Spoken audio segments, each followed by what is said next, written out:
Assalamualaikum warahmatullahi wabarakatuh.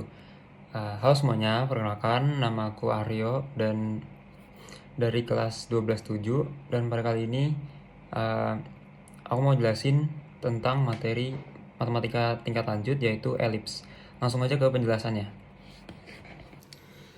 Nah, baik, kita langsung masuk aja ke uh, pembahasannya ya.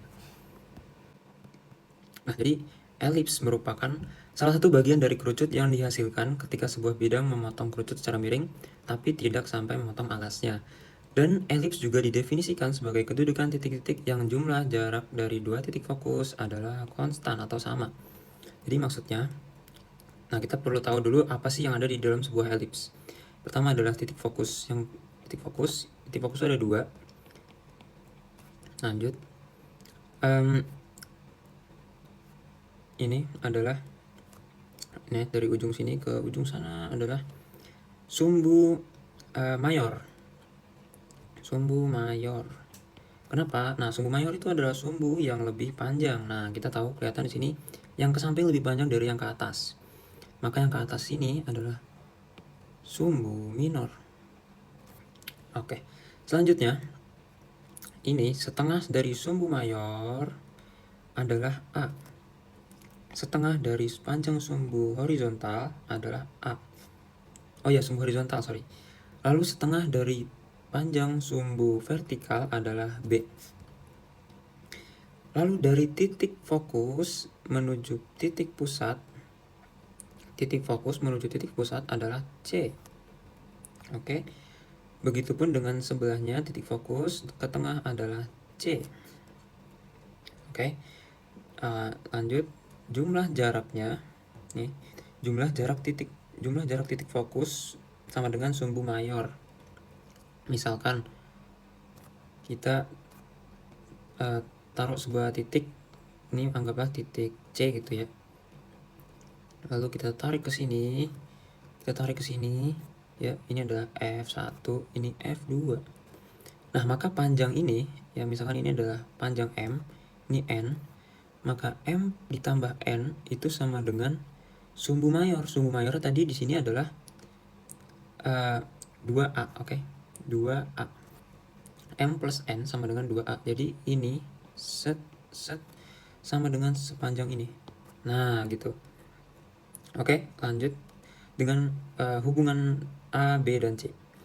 Nah, hubungan A, B, dan C didapatkan nilai B kuadrat plus C kuadrat sama dengan A kuadrat.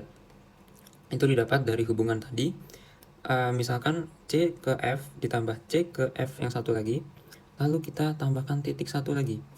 Ini misalkan B ke F ya, jadi ini set, nah kesini, dan B ke F2 kesini, itu sama nilainya. Oke, jadi yang C dengan yang B itu sama panjangnya, sehingga didapatkan adalah B kuadrat plus C kuadrat sama dengan A kuadrat.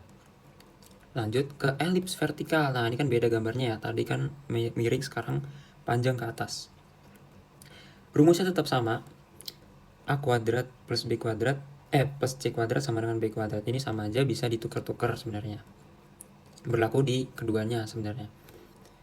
Lanjut. Oh ya, untuk di sumbu elips yang vertikal itu terdapat perbedaan sumbu mayornya. Nah, kan kita lihat tadi pengertian sumbu mayor adalah sumbu yang lebih panjang. Nah, kalau di sumbu vertikal, di elips vertikal, maka yang lebih panjang itu yang atas. Nah, jadi yang atas ini menjadi si mayor. Yang ke samping menjadi si minor. Nah, gitu ya. Pokoknya mayoritas itu yang mayor itu yang lebih panjang ya, minor lebih pendek. Itu aja sih bedanya. Ke persamaan elipsnya, persamaan umum si elips. TF1 ditambah TF2 sama dengan 2A. Nah, tadi kita sudah hitung ya. Nih, yang ini M ditambah N sama dengan 2A. Berarti kan CF1, CF2 sama dengan 2A gitu ya. Nah, kalau kita turunkan rumusnya, langsung aja kita mendapatkan X kuadrat per B kuadrat ditambah Y kuadrat per A kuadrat sama dengan 1. Nah, ini untuk perlu ditandai titik pusat 0,0 ya. Untuk titik pusat yang ada bukan di 0,0 ya, berarti bukan berada di tengah. Itu misalkan ini P, Q, maka bentuknya menjadi seperti ini. X min P kuadrat per B kuadrat Y min Q kuadrat per A kuadrat sama dengan 1. Nah, itu untuk yang vertikal, teman-teman. Untuk yang horizontal, rumusnya tetap sama, tapi hanya terdapat perbedaan di penyebutnya aja gitu. Karena misalkan ini, kita lihat yang ke atas lagi ya.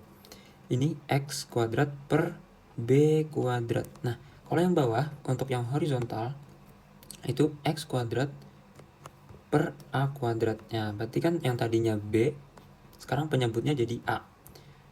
Yang tadinya si nilai Y ini yang di atas, itu bersama A penyebutnya. Kalau yang horizontal itu Y penyebutnya yang B gitu, tapi tetap sama dengan 1. Untuk yang berada di titik pusat P, Q itu sama aja. Seperti tadi, seperti yang tadi saya bilang, rumusnya sama, hanya beda di penyebutnya aja. Untuk yang horizontal itu X bersama A.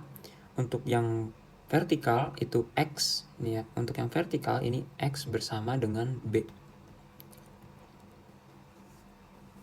Lanjut, kita masuk ke latus rectum. Apa sih latus rectum? Nah, latus rectum itu ternyata adalah tali busur terpendek yang melalui titik fokus. Nah, jadi ini kan tadi kan kita ibaratkan titik fokus di sini, maka latus rectum itu yang tegak lurus. Nah, berarti yang kayak gini, misalkan miring gini bukan ya? Ini bukan titik, bukan si latus rectum karena dia bukan yang paling pendek kalau dihitung ya. Nah, pokoknya intinya itu bukan yang paling pendek titik tali busurnya. Tali busur paling pendek itu yang ini tegak lurus. Nah, maaf. Nah,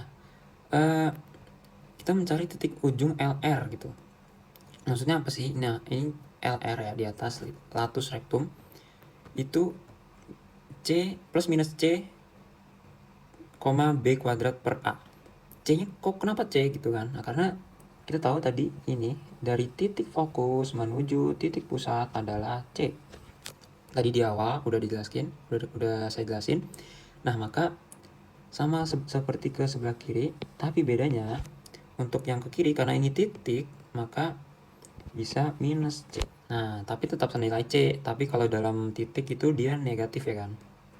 Nah, untuk tingginya itu adalah senilai B kuadrat per A. Untuk panjang LR, nah panjang LR ini apa? Panjang LR itu ini nih, panjang LR itu set. Nah, ini deh panjang LR nya yang merah. Ya merah semua sih, cuman ya merah pokoknya. Ini dari LR yang 1 menuju LR2. Nah, gitu dah. Menuju LR1 menuju LR2 adalah 2B kuadrat per A. Ya kan? Karena kan tadi satunya aja ini yang tadi yang ini itu kan B kuadrat per A. Kalau ditambah sama ininya juga berarti kan B kuadrat per A juga. Berarti kan kalau ditambah jadi 2B kuadrat per A. Oke, lanjut ke eksentrisitas. Eksentrisitasnya adalah derajat keelipsan atau kelonjongan suatu elips dengan interval 0 lebih kecil dari E lebih kecil dari 1. Ya, eksentrisitas ini simbolnya E ya, teman-teman. Jadi E. Oke, eksentrisitas. Diketahui semakin lonjong E-nya semakin besar, semakin bulat E-nya semakin kecil. Jadi seperti ini dengan yang agak bulat. Nah, ini E-nya besaran yang mana? Besaran yang ini lebih besar E-nya. Berarti yang ini E-nya itu mendekati 0. Untuk yang atas ini E-nya hampir menuju 1 gitu misalkan. Oke, kita lihat untuk yang horizontal ini di sebelah kiri itu eksentrisitasnya C per A. Jadi ini titik fokus sepanjang C gitu ya. Lalu dibagi dengan si setengah sumbu horizontalnya, si A. Untuk yang vertikal ya, ini sama, bedanya hanya di penyebutnya lagi ya kan. Pokoknya yang vertikal dengan horizontal tuh hanya beda di penyebutnya aja.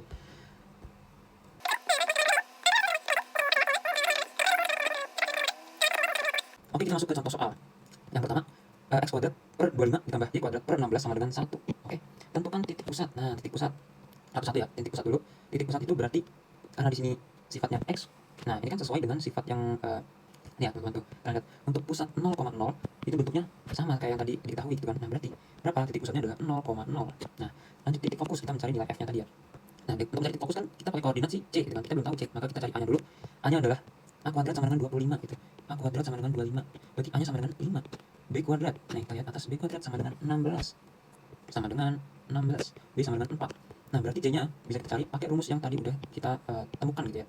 C kuadrat sama dengan B pindah ruas, A kuadrat ini pindah sana jadi minus B kuadrat. Maka menjadi 25 dikurangi 16. Sama dengan 9. Karena tadi C kuadrat ya. Maka T-nya sama dengan 3. Karena diakarin gitu lah ya. Oke, apa lagi dicari? Panjang sumbu mayor. Oke, tadi sumbu mayor itu adalah 2A ya. Sumbu mayor itu karena kita tahu di sini A lebih besar dari si B, maka si mayornya kan berarti A ya. Maka 2A sama dengan 2 dikali 5 sama dengan 10. Untuk selanjutnya, panjang sumbu minor. Nah, untuk sumbu minor 2B berarti 2 dikali 4 sama dengan 8. Lanjut panjang latus rectum. Latus rectum ini berarti pakai rumus yang B kuadrat tadi. Panjang latus rectum tadi 2B kuadrat per A. Sorry. Nah, ini dia. B kuadrat per A, 2B kuadrat per A. Nah, ini berarti rumusnya adalah 2 dikali 16 dibagi dengan 5. Maka menjadi 32 per 5. Nah, ini bisa. Seperti ini hasilnya. Panjang si latus rectumnya. Nilai eksentrisitasnya yang terakhir. E ini dah saya taruh di sini sama dengan E. E sama dengan C per A. Maka C adalah 9. Nah, tadi kita cari ini ya, 9 dibagi A-nya tadi adalah 5. Oke, maka nilai C adalah sorry.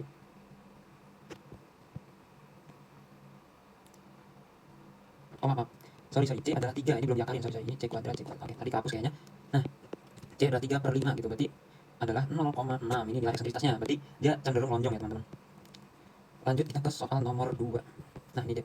Agak berbeda karena nggak pernah lihat. Ini ada plusnya, ini ada minusnya. Nah, itu gimana? Nah, berarti dia tahu ini bentuknya dari kalau bersamaan yang titik pusatnya itu bukan 0,0. Berarti titik pusatnya adalah karena di situ plus 1, kita ubah jadi minus. Nah, minusnya minus 1, minus 1,2. Ini adalah titik pusat. Titik fokus kita cari dari A kuadrat sama B kuadrat. Maka A kuadrat sama dengan 100, A sama dengan 10, B kuadrat sama dengan 64, B sama dengan 8. Cari nilai C kuadrat sama dengan, ini ada rumusnya, sama dengan A kuadrat dikurang B kuadrat, sama seperti tadi. A sama dengan 100 dikurangi 64, 36. C adalah 6, karena ini C kuadrat ya, harus diakalin dulu. Nah, baru hilang. Oke. C-nya adalah 6, maka titik fokusnya adalah 0, adalah 6,0. Dan juga minus 6,0 untuk yang berada di sebelah kiri, karena kan kita tahu nih kan elips. Nah, tadi fokusnya untuk yang kanan, ini berarti 6,0, yang kiri berarti minus 6,0. Lanjut, panjang sumbu mayor. Sumbu mayor berarti, nah kita lihat di sini yang lebih besar adalah si A daripada si B. Maka panjang mayor adalah 2 dikali 10 sama dengan 20. Untuk panjang sumbu minor berarti 2 dikali yang lebih kecil 8 sama dengan 16.